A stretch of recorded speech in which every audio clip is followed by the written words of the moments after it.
Welcome to our second show since we launched. Oh, it must be with me, Ben Ellis, here looking back at the action at the London Stadium as we're recording this. It's not long gone 10 o'clock. And so this is normally the point where I would come in or kind of hustle and bustle and say what went right, what went wrong. I don't have any words. I don't know how we've lost that game tonight. Well, I could point to the two sloppy moments at the start of each half, which ultimately led to our downfall. But VAR, again, I don't believe in coincidences. And there are three key incidents throughout the season now which have cost Villa, some more than others. Definitely a penalty against Brighton, an equaliser tonight, and the goal which ultimately didn't matter against Arsenal in the game at the Emirates recently. We'll talk about all the ins and outs of what happened tonight. I want to get your thoughts as well on the programme. And Andy should be with us. Andy, are you with us? Yeah, I am with you, yes. Okay. Thanks very much for being a part of the show. It's a mixture of emotions, isn't it? You know, I thought played really well. Take the positives out of that. Apart from the two sloppy moments, just completely dominated the game. But we come away with nothing. Yeah, I think, like you said earlier on, it's a bit of a mirror image of the game against Brighton, where we've been sloppy in periods of the game. We've conceded, ended up having the majority of the game, exactly like Brighton. Tonight was the same, having enough chances to win the game and fairly clear-cut chances, to be honest, but getting nothing out of it. I mean, I wrote a couple of notes down while I was waiting for you, and I was using sort of words like angry and frustrated and annoyed. I mean, what I didn't want to do is come on your programme really and talk about VAR, because the game is not about our enjoyment of the beautiful game anymore. It's about, let's talk about the key decisions in the game, the controversial decisions in the game that actually are sort of detached from the game of football, in that it's technology. You're talking about a decision there that has taken, I don't know how many people to come to a decision, whether it's a goal or whether it's a penalty or not. But when you're taking 3 minutes to make a decision like that, then for me, it cannot be right and it cannot be good for the game. Well, this is the one thing I would say, and the tweak that I would make. Of course, we're all in the entertainment business, and what we love about our game is that it's fast and it's free flowing. All I would say, the technology is fine. It's the implementation of the technology. If you cannot clearly make your mind up within 90 seconds of the incident, then the decision should stand. Because for me, I mean, I looked at it. I mean, for those who haven't seen it, it's a close offside call on Ollie Watkins. Ball whipped into the box. He gets a touch on it. It's in the net. He runs off to the centre circle with the ball because he thinks, right, we've still got time that we can win this. And I said straight away out loud, I said, I'm waiting for the VAR on this, because I had a kind of a gut feeling. But they draw the lines and they do the graphs and they do all sorts of. I thought personally, Andy, don't know about you, I thought. And this is, again, you make a very good point that we're talking about minute things rather than the enjoyment of the game. I think Ollie Watkins' feet were planted equal with the defenders. Quite honestly, they're drawing the line from the wide position where the fullback is, but it doesn't matter really, because there's still another defender who's tackling or tussling for the ball with Ollie Watkins, and I can't separate those two. So. Well, I certainly can't separate them within 90 seconds. We go back to Arsenal. 4 minutes they took to chalk John McGinn's goal off at Arsenal. It can't take that long. We other sports. Let's draw the comparison. It's different dynamic in that it's about a challenge system in cricket, but there's a clock ticking down whether or not we're going to go and have a look at this or not. And if you're too late, you're too late. And if we could kind of see something like that adopted to the decision-making process, then I think we're going to end up feeling a little bit happy with VAR. I don't know about you. Yeah, well, I mean, you've just spoken there for about 3 or 4 minutes. I've done the same for 3 or 4 minutes. And we actually haven't talked about anything good in the game. we've talked about the controversial decision, as we did against Brighton, irrespective whether it's Villa or Liverpool or Yep. Arsenal, it makes no difference. You know, the decisions are controversial, and you know, a lot of the decisions are not in the spirit of the game. The law quite clearly used to say that the striker had the advantage. That no longer is the case, because it's, you know, the line's drawn, and it's cut and dry. But it's just not cut and dry. It's not cut and dry. Clear. No, absolutely. The interpretation of the laws are, you'll interpret it differently to what I will. And the other gentleman on the call, I'm sure he'll interpret it differently. But in the old days, it was the referee's interpretation. He was the sole arbitrator of the game, and he made that decision whether it was right or wrong. And we would only talk about that decision if it went against us or went for us for a couple of days. Now we'll still be talking about the Brighton, the West Ham decision for another week, and it's all negative conversation. Okay. I take your point, Andy. I mean, let's try and put a positive spin on this. I say for the first 5 minutes of each half, bar those, I was really impressed with Villa tonight. I really was. I thought bar obviously the finishing touches on a lot of the moves in the final third. We could look at the Trezeguet miss, for example. But there was a lot of positives to take. Yeah, there was a lot of positives to take in the game, but anybody who's played the game will say, you know, the critical points in the game are when you start, when you finish, when you restart, and when you finish. And we've been caught out. We've been caught out actually by a team that weren't that good, who played 10 behind the ball from sort of 60, 70 minutes. So the critical points in the game are exactly the same as Brighton have gone against us, and that's because people switch off. They're not warmed up properly, and you know, the mind's not focused on what's happening in front of us. You know, I'll talk. I know we're talking about the West Ham game, but exactly the same happened against Brighton when we were caught short by pace down the flanks at critical points in the game, and we continued to be caught out throughout the whole of the game. And I thought tonight it would be a completely different game. West Ham would, because they're not the most attractive of teams, will sit tight as they did from sort of 60, 70 minutes, and it's our job then to break them down. And I just don't think we had that little bit of critical finishing and conviction to win the game, although we were by far the better side. Absolutely. If you'd kind of reversed the roles, had Trezeguet or anybody else got the ball into Ollie Watkins at point blank range, I think, you know, it might have been a different story. I was up until the point where he came off with his head injury with the blood. It was a funny night for Trezeguet, wasn't it? It just didn't seem there at all. Yeah, I mean, a lot of the guys, a lot of people who write on social media talk about his hard work and things like that. And, you know, for me, that's a given. If every single player steps on the field, the least we expect is that he works hard. The difference between that type of player and somebody at the top is they're clinical when they need to be. They can be out the game for 85 minutes, but that 1 or 2 minutes when they're in the game, that's when they have to impact the game. And unfortunately, and people will not like what I'm going to say, is an also ran. No, I wouldn't overly disagree with that. I mean, you talk about hard work. Would Ron Saunders ever come out afterwards and say, "Well, he worked hard"? No, that's what I'm paying for. That's what he's paid for. That's what I'm paying. That's what I'm paying for, the bare minimum. And he.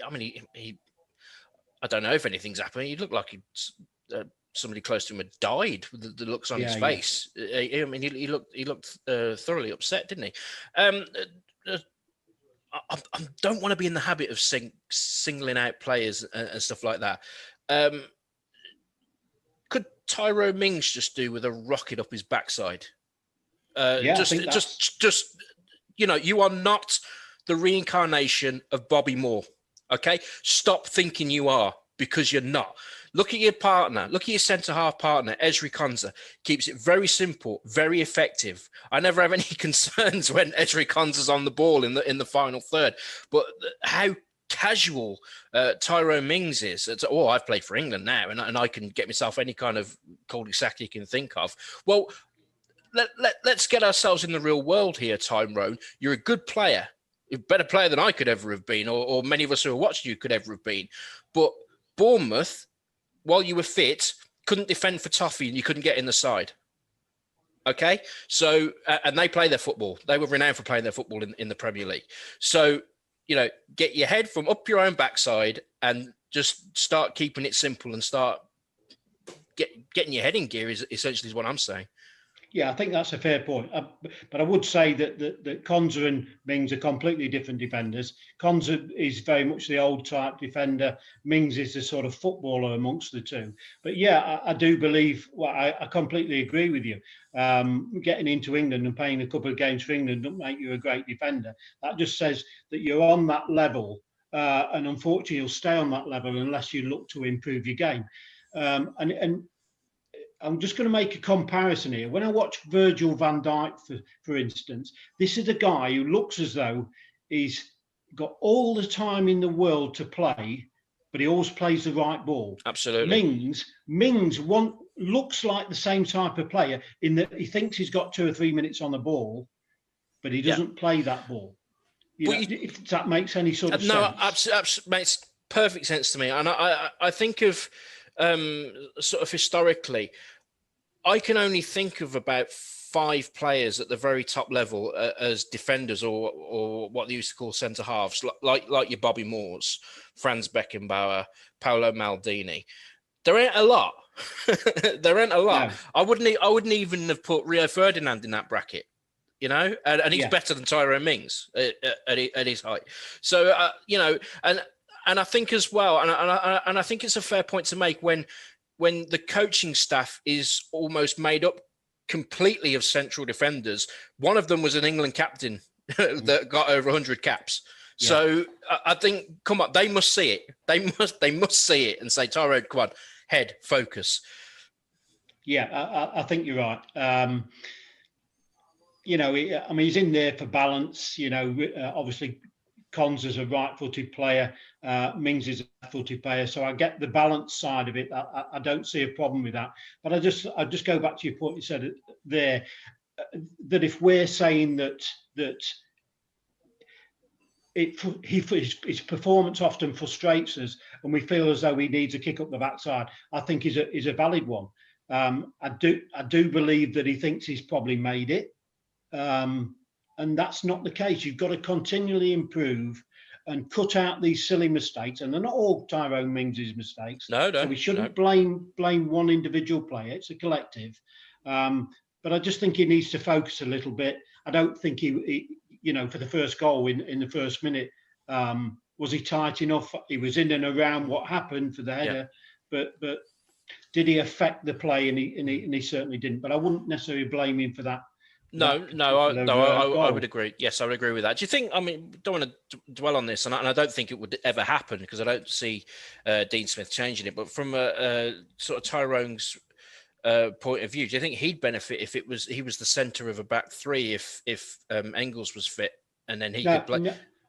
No, I'm going to say no to that, but, and I'll say it for this reasons. Your 2 fullbacks at Villa are not not primarily overlapping fullbacks. Cash is a modern hard right back, and Target doesn't possess the sort of acceleration or speed to get up and down the line. So it's all right playing 3 at the back, but if you've got nothing wide of you that gives you that pace down the flanks, similar to what Brighton had last week with Lampney, then I don't necessarily see the worth in it. I don't think there's anything wrong with our formation there tonight. I just think, we weren't clinical at the right times, and that's what wins you games.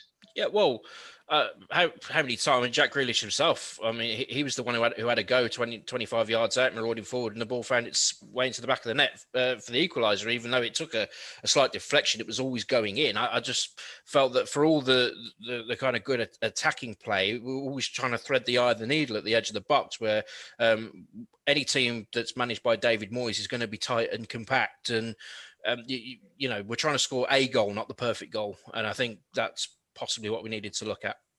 Don't we see that a lot of that in modern football nowadays? It's very much about tippy tappy at the edge of the box. But what I would say about Jack's goal is, if you ever if you rewind it, when he receives that ball from Cash, I'm not sure Cash is aiming for him, by the way.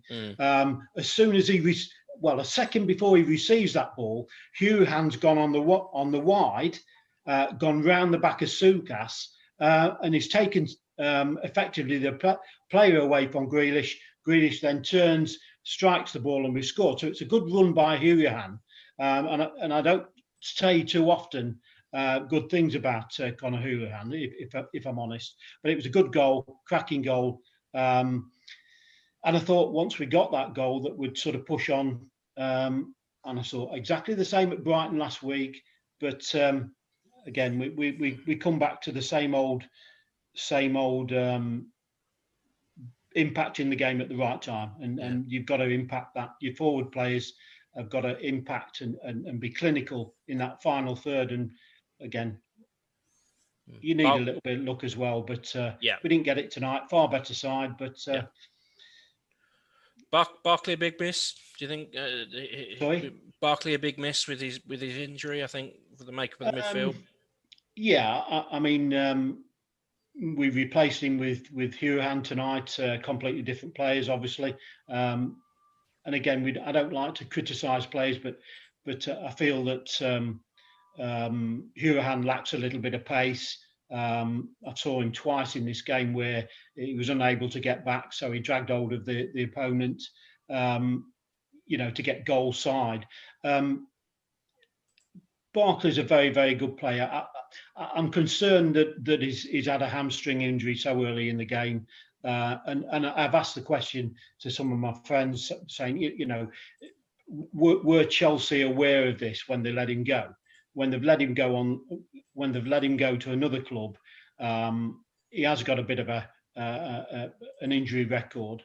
Have we taken him on to just gain that level of fitness and he's going to go back? I'm not so sure.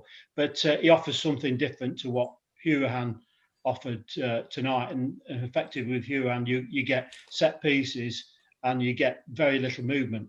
But again, let's not try to blame individual players for a collective performance that just lack that little bit more. And on to Newcastle on Friday night. The frustrating thing, of course, as we're here in Birmingham, we're coming out of the lockdown, but we're going into Tier 3, so there will be no Villa fans at the ground on Friday night. 2,000 fans. We call ourselves the 12th man when we're there. Do you think that could make a difference?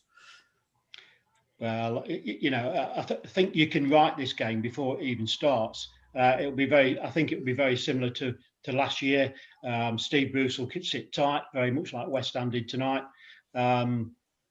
Probably hope for the breakaways, score, and then remain tight for the rest of the game. That's what Steve Bruce's games been about at most of his clubs. I expect us to win. The problem can be when you don't score, your better players then start to do a little bit more, become frustrated when it doesn't work for them, and we could see another Brighton and West Ham. I think Steve Bruce will be glad there'll be no fans in there, to be honest, when he comes to Villa Park, quite honestly. Andy, we do appreciate it, and hopefully we'll do this again at some point, but thanks for joining us on the call. Yeah. Thank you very much. No problem. It must be here on YouTube. We're going to put it up there as Andy is just leaving us. Is Thor there? Thor, I do appreciate you waiting there. And I love the shirt, the retro 1996 Cup final shirt, as worn by the likes of Paul McGrath and Savo Milosevic and Dwight York and Mark Draper, all heroes of mine as I was a kid. But there you go. Seriously, I do appreciate that because we're having some connection problems. So thanks very much for joining us. Thank you so much for having me here. No problem. When I saw I was arriving your show, I had to take this on. Of course. So where are you right now? Right now in California, but I would rather be washing my car. Okay, who are they? We'll move on from that. My car washers. Okay, moving on from that. I don't want to see stuff like that right there. To be honest with you, but so California. So looking at that would be what 2:30 in the afternoon. Right now I'm actually in Norway. All right. Stop messing with my head. Yeah, because I saw you had the green screen, so I had to take on the green screen as well. Well, yeah, it's all right. Then. So, okay, Thor, you've been watching like we have. I mean, what are your thoughts? I've been saying this for 2 years now. I believe we really need a plan B, C, and D. And Dean Smith has only a plan A, and I'm still not sure what his plan A is when it comes to how to play. So, my phone didn't understand that. I have to turn it on off. So never mind. Yeah, but I really don't know what is our type of style. How are we going to play? I don't understand anything. I've been playing professional football for many years, but to see Aston Villa for the last couple of years, yeah, we got some good results. But we never have any plan A, B, C, or D. Like 10 minutes before the game is finished today, we take out the right back for another right back. We need to score goals. So I don't understand it. It's so frustrating. Yeah, I'd say I don't know what coverage you would have seen, but when El Ghazi came on for Matt Cash, the commentators on Sky said, yeah, they've got some real attacking options now of Aston Villa. And I thought, well, El Ghazi? Not El Ghazi, El Mohammedi, yeah. An attacking option. But I can see what you said. Did you not think Villa played well though in general? And is it then a kind of a ready-made excuse that they can look at VAR and what have you, rather than actually looking at their own performance? Yeah, we have played some good football, of course. Today we should have won. It's no doubt about that. But why don't we turn up the first couple of minutes in each first half? 1 minute and 50 seconds, we're down. After second half, 1 minute, we're down again. So who are supposed to fire them up? It's Dean Smith. It's the management team. But no, we're just standing there and twiddling our thumbs and da. So do you always get the feeling that I do, Thor, is that when it takes ages for a penalty to be taken, when the striker is standing there for like 2 minutes waiting for this penalty? I know there was quite a long VAR check, and the longer this goes on, I think he's not going to score this penalty. This is just taking too long. Yeah, it's killing the game. Yeah, actually, it's so frustrating, especially for us Villa fans, because we have really been hit by VAR for the last couple of seasons. So yeah, and I know there'll be people saying, "Oh, well, there's the ghost goal against Sheffield United." Well, that weren't VAR. That was the one we got. But that was goal line technology. That wasn't VAR. And what I would always say is that, I mean, that happened right on half time. There is absolutely no concrete evidence to say that Sheffield United would have won that game had they gone in 1-0 at half time. So no, your argument doesn't carry any weight there. But I've said at the start of the program here, Thor, I don't believe in coincidences, especially when there are too many of them. And we've seen tonight with the offside on Ollie Watkins. We saw the penalty against Brighton in the last minute, which was overturned. Ultimately, it didn't matter at Arsenal, but they took 4 minutes at Arsenal to look at John McGinn's goal for an offside. You say it's killing the game, and I mentioned to Andy, our previous caller, should there not be a directive here that if you cannot make your mind up within 90 seconds, the decision has to stand? Because it should be so much easier, because if you look at the the offside goal today. Yeah. Shouldn't that actually be a penalty? It was like, Oh, what? You make a good. I wasn't even looking at that, but I actually thought, and I said this to Andy as well. They're drawing the line between Ollie Watkins and the fullback, but he's actually level with the guy who's marking him. He's actually dead level with him. So yeah, but if you look at the arm on the defender, it's like this. Yeah, Ollie Watkins, and if somebody's grabbing you like this, aren't you reaching out your hands to? Yeah. So. Yeah, and they do say, I mean, we saw it with, and this is the thing as well. It's not just Villa. This is happening all up and down the Premier League. The rule is quite clear. You say you've played professional football. The rule is you are offside if any part of your body you can score a goal with is in front of the last defender. Unless you are the now late, great Diego Maradona, you cannot score a goal with your arm. Right? Yeah. So it doesn't matter where that is. But they seem to, well, the top of the shoulder. No. No, do they not get? They have to do something about this, because every single week people are discussing VAR, and it's crazy. It was supposed to be the other way, to help out, but now it's just a joke. Absolute joke. I could not agree with you more. So we're about to come out of UK lockdown. Here, Birmingham. I don't know if you've heard much about our tiered system of COVID restrictions. So Birmingham goes into tier 3, which means crowds cannot be at stadiums. So there'll be no Villa fans at Villa Park on Friday night against Newcastle. How has Norway handled the whole COVID thing? Norway has been crazy. It's almost 300 people dead for the last 9 months. Almost 300. Wow. Yeah. And so what did the Norwegian government do? Nothing. They just let it happen. Was lockdown everywhere. Lockdown everywhere. Yeah. Okay. Okay.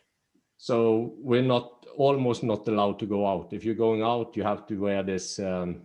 I don't know the English word for it, but we wear the masks. We go out everywhere. We have to wear the masks. But you'd been watching on TV anyway. But Newcastle on Friday night. I think it'll be. As our previous caller Andy said, it'll be a similar kind of game. You know, a team managed by Steve Bruce. It'll be very tight and defensive, and I can see Villa sort of camped on the Newcastle edge of the box for most of the game.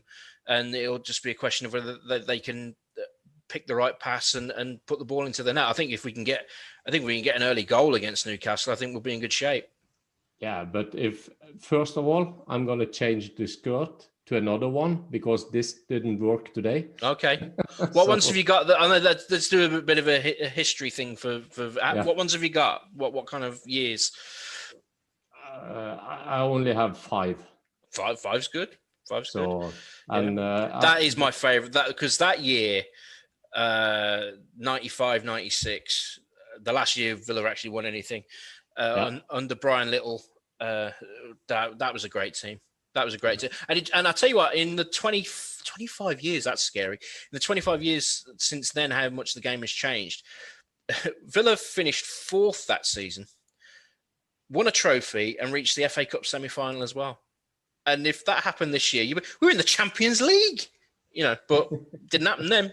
So that's not the way it worked. But happy times. I'll tell you what was good about that season, giving our ages away or what have you. When Villa fans who are tuning into this from Birmingham will see where I'm coming from. When you were a teenager in the 90s, as I was, and you go to school, and it's very easy for a lot of teenage boys to support Manchester United and Liverpool and Arsenal and Chelsea, who were just starting to do things. But there were very few who actually supported local teams. There weren't many Birmingham City fans either, or West Brom fans. A few of us were sort of Aston Villa fans. And true story, 94 final. On the Friday before the Man United fans would say, "Oh, it's going to be 4-0, 5-0. We're going to destroy you." United were going for a treble and everything, and you thought, "Oh, they're probably right. I'll just keep quiet. We'll have a good day at Wembley, and and that'll be that." And we won 3-1. And I really remember that game because at halftime, I was actually playing a football game that day, and I was checking in halftime, and we are leading, fantastic, and I went back to the field. So I didn't. I didn't go. We couldn't afford things like that in sort of our family, the big match tickets and stuff like that. But I did make a pact with my friend at school on the Friday that said, if we win, I'll keep quiet, let them have their moment saying what they're going to do. So I said, if we win, we both come into school Monday morning in our full Aston Villa, not school uniform, full Aston Villa, and it will be worth the punishment of just being sent home. So I remember it, and I'll end the call on this in a minute. So I was at what you might call high school. My brother was still at a lower school, so my mother still took him to school. I made my own way to school. She went out the door, and I was looking out of the window to see if she had sort of gone down the street, and she's out of sight. Right, uniform off, Aston Villa shirt on, socks on, shorts on, everything, down to school, walked through the gate straight away. And the teachers caught me and my friend and said, "Turn around, go home and get changed." And because this and that, and it was worth it. And I still, because I didn't live too far away from the school, I managed to get home, get my school uniform back on, get back to school before my mother had even finished dropping my brother off at another school. So it was just perfect. So yes, winning a trophy was great, but that Monday morning I'll always remember. And it was the shirt before that one. It was the one with we had the blue pinstripes down it, and I think Muller Yogurt were the sponsors on the front. Give them a free plug, but there we go. But anyway, seriously, Thor, thank you so much. We'd have no show without you, so I do appreciate you coming on. Thank you for having me, and hopefully talk to you soon again. We will do this again. Thank you very much indeed. Thank you very much to our callers on the program, to Thor and to Andy. You can follow us on Twitter at OhItMustBe1982. We might speak again Friday night. Hopefully, we'll be back to winning ways when we play Newcastle United. Steve Bruce coming back to Villa Park. There'll be no fans there. We're in Tier 3 instead of Tier 2, so that there will be no fans at Villa Park, which is a real shame. Will we get to go to Villa Park again this season? Who knows? But we'll talk about it afterwards. Win, lose or draw, whether it's a good piece of play, whether we get screwed again by VAR, even if VAR does us a favour.